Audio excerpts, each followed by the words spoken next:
The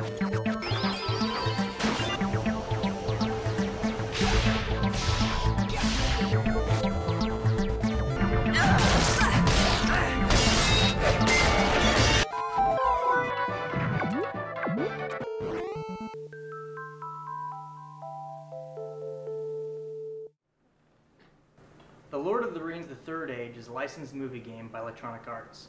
Knowing nothing more than this, I bet you think it's going to be a shitty game, right? Right?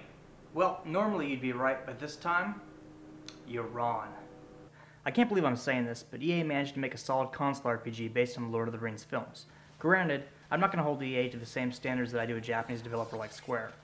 EA hasn't been creating these games for decades, but the bar of excellence isn't much lower from what I normally expect. I can say with confidence that this is a solid console RPG. The wisest decision the designers made was to have the player's party consist of non-fellowship characters. Instead of playing as Frodo or Aragorn, you follow the story of Berethor, a Gondorian Citadel Guard who is trying to deliver a message to Boromir. On the way, he recruits a number of characters and follows in the heels of the Fellowship. What is this? Fool of a took. Throw yourself in next time.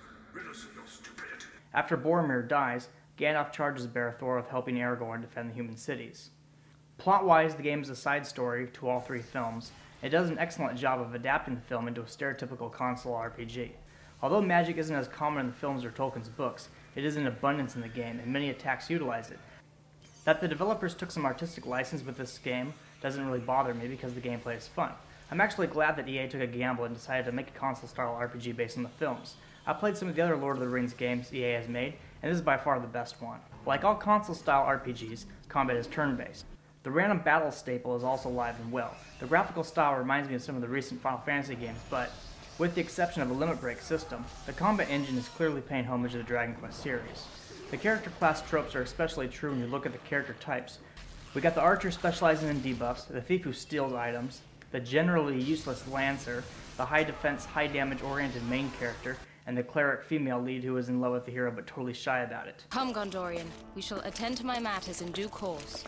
Don't get me wrong, this game's not a cheap imitation of the console RPG form. The designers have done their homework and created a quality product. That said, I do have some criticisms.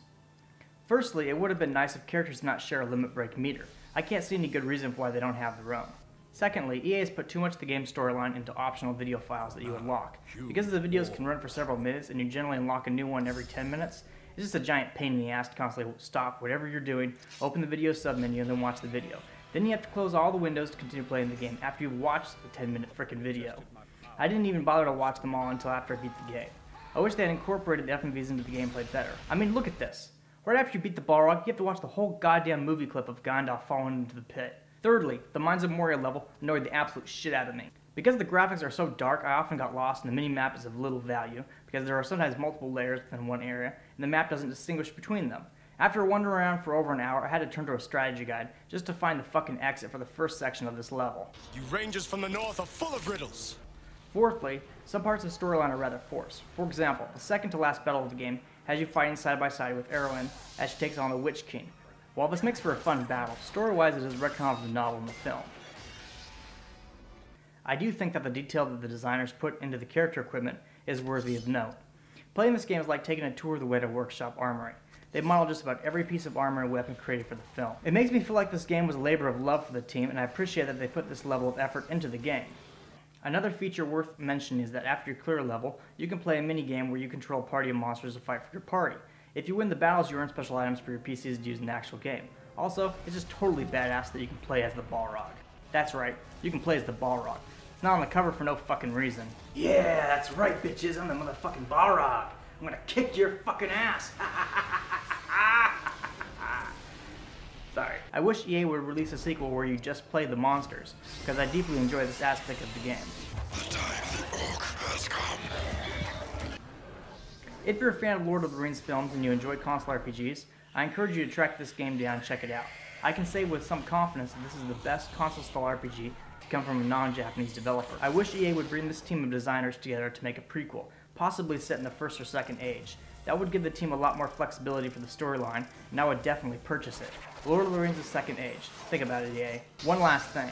The final battle of the game is against the Eye of Sauron. Yeah, I don't even know how that's fucking possible, but it's there.